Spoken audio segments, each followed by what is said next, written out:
Now, for the second required practical, we're going to look at the effect of insulation on the thermal heat transfer mechanism of conduction.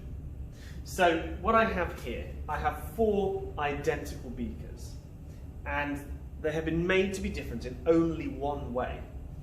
Here I have a beaker that is basically, it is uninsulated, it's totally in the nude, and here I have an insulated beaker, so this is wearing some clothes. I have a single layer of insulation on this beaker, and I also have a little lid with a hole in it, and the hole is going to be important later. Just 1 layer thick, and this is that bubble wrap stuff that's really like addictive. I've also got a beaker with 2 layers, and the lid has 2 layers, and I have a beaker with 3 layers, and the lid has 3 layers.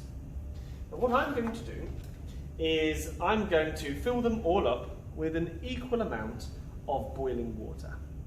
I'm going to place into each one a thermometer, and then at set time intervals I'm going to record the temperature of each one as the temperature falls.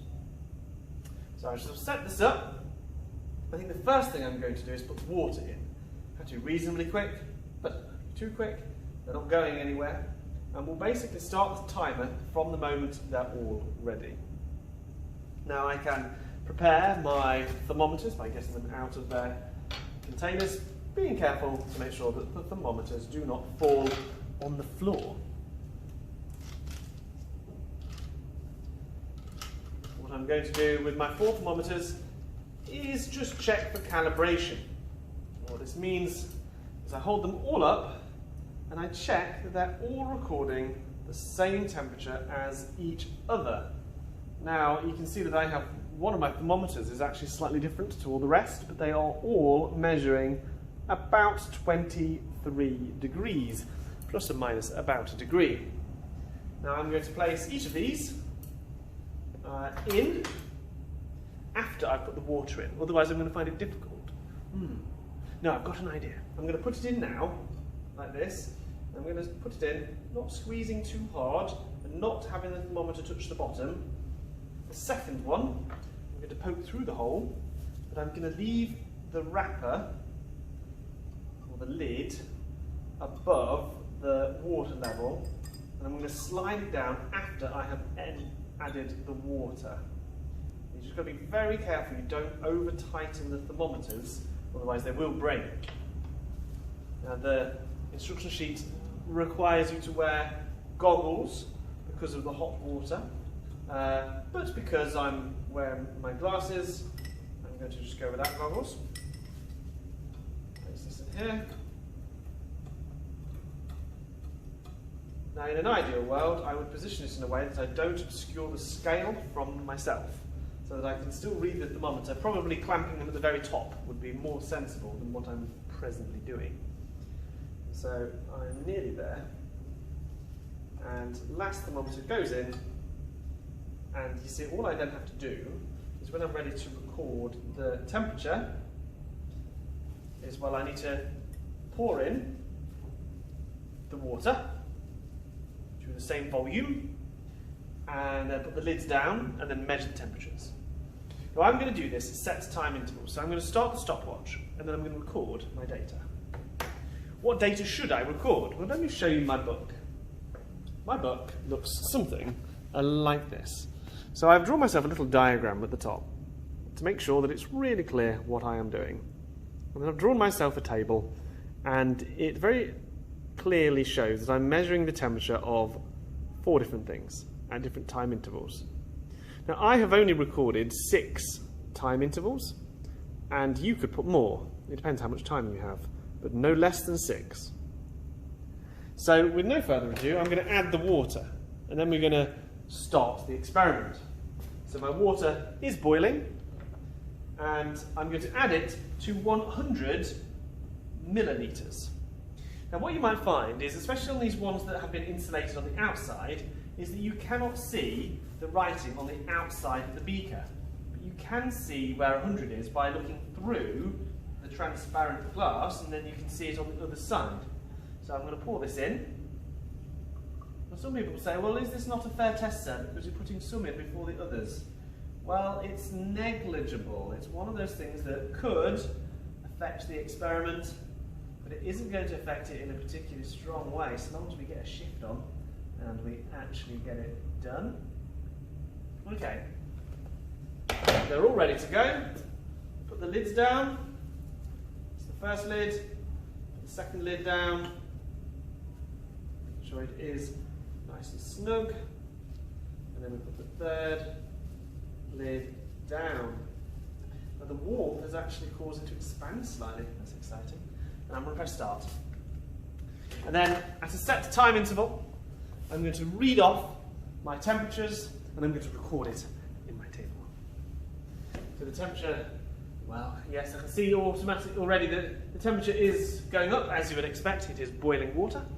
And they're all going to start at approximately the same temperature, and then we're going to record over time what happens to these 4 beakers. Very exciting. Right, well, wasn't that exciting? Here I have now populated my table with some recorded data. And this would not be physics if I was not overexcited about drawing it as a graph. Now as I look at this, this here is my independent variable, and I want to plot all 4 of these on the same y-axis. So I know that the lowest temperature in this scale is 35.3, and the highest one over there is 70.5. So I wonder, just thinking out loud here, if I started at 30, 35, 40, 45, 50, 55, 60, 65, 70. Yes, I think that's a nice scale. What I'm going to do is I'm going to draw my scale. Now, I always find that I like the tick marks to go that way, not this way. Because I'm right-handed, I end up the wrong side of the ruler. So what I'm going to do, I'll just make it easier for myself. I'm going to do it this way. And another thing that I do, you might notice that many rulers are beveled. To stop myself from smudging it, especially because I'm doing it in pen, then I'm doing it with the bevel inwards. Some of you have no idea what I'm talking about, but trust me, I know what I'm talking about. Okay, so that's 30, 35, 40, 45, 50, 55, 60, 65, 70, 75. Being careful not to smudge it. While that is drying, I can write in those temperatures. And notice I've not gone all the way down to 0. None of my starting temperature, room temperature, is not at 0. So there's no point in my graph going down to 0. I can have what's called a broken axis, where I just start it. Where did I start it? 30, 35, 40, 45, 50, 55, 60, 65, 70, 75. Okay, so 30 down here. 30, 40, 50. Now you can see exactly what I've done here that's gone wrong. What a terrible mistake to make. 1 second. This is why you do it in pencil. I've already gone wrong. My lovely graph has now got a wrong bit on it. How tragic is that? Anyway. 35. You know, it doesn't matter if you make mistakes. What it does matter is that you notice them and that you correct them. Everybody makes mistakes, and graph drawing just shows you how prone to mistake making you may well be. 50, 55, 60, 65, 70, 75. Now I'm doing this in an empty, quiet room. If you're surrounded by people talking to you, talking across tables, that is when mistakes happen, because you're not being able to concentrate. So I'm going to put the axes label, and I'm going to put the temperature. Temperature in degrees Celsius. Now I need an appropriate scale across here for measuring the time. It goes between about 10 minutes and about 33 minutes. I wonder if I could go up, let me see, 10, 11, 12, 13, 14, 15, 16, 17, 18, 19, 20, 21, 22, 23, 24, 25, 26, 27. No, I can't fit a minute to every square. So what if I fit 2 minutes to every square? So to go 10, 12, 14, 16, 18, 20, 22, 24, 26, 28, 30, 32, 34. Perfect scale. So put a little tiny dot there because that's as far as I want it to go. And then again, so that I don't smudge my wonderful graph, I'm going to put my ruler carefully on, and I'm going to go along placing little tick marks every so often, like this. You may ask, why, if I'm so against drawing a graph with a pen, am I doing it with a pen? That's so that you can see it on the video. Found a pencil is not dark enough. Alright, so the time starts, I'm going to set it at 10 minutes here, and then 12, and then 14, 16, 18, 20, 22, 24, 26, 28, 30, 32, and 34. This is the time in minutes. Now look at that, you notice that my graph has taken up more than half of my graph paper, so it's all good. Now it's a case of plotting these as accurately as possible. I'll plot the first one so that you can see, and then I will do it whilst we're paused. So 12 is at 49.3. So 49 is there, 0.3 is there. I put my little X to mark that piece of data. I'm going to do this set first, and I'll pause it while I do that. And so here I have my data points. You can see, I think I made an error in plotting just there, but that's okay. I'll just consider it an outlier. If I had done it in pencil, I would not have had that problem. Now I've just drawn a freehand trend line through that data, and I'm going to add to this same graph all of the rest of the data. And so there, my last bit of data. I don't want to smudge it, so I'm just going to rotate it all the way around, draw that last trend line running through, like that. Now, of course, I want to label these so that they make sense to me after. This was D, and this was C, and this was B, and this was A. It is clear, having no insulation means that you lose heat rapidly. You are at a lower temperature when the others are still at a higher temperature. But you can see that these lines get closer together, that every additional layer of insulation does add some insulating properties, but eventually you're going to reach a point where adding more layers has no consequence. At that point, the beaker is losing heat through a different mechanism, and that is how you do it. So now we have concluded our experiments. We can stop the stopwatch and have a little think about the results. It's possible that some of our results were inaccurate, that there were uncertainties associated with our measurement.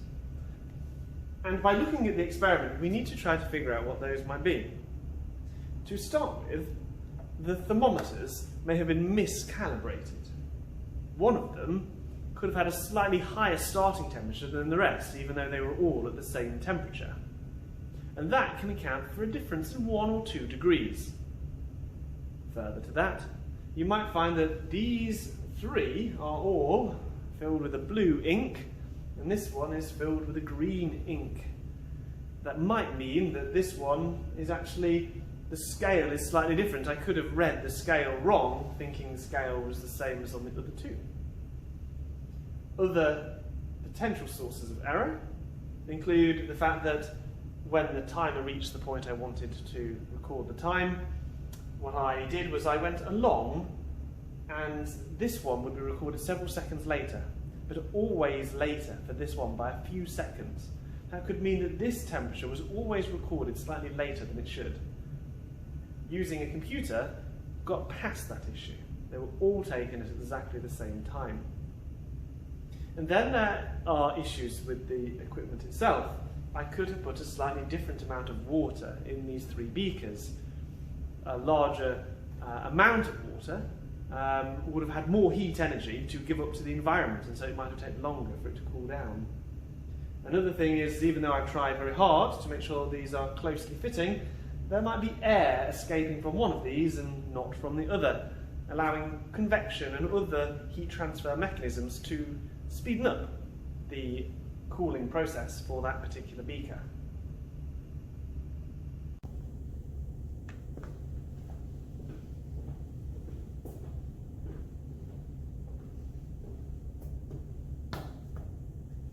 An alternative way to do this experiment is to place temperature probes into each of the beakers. This replaces the thermometers. If you find it difficult to take measurements, then this might be the solution. Of course, what this does is it automatically plots the results on a graph. So there'd be no graph plotting from this particular setup.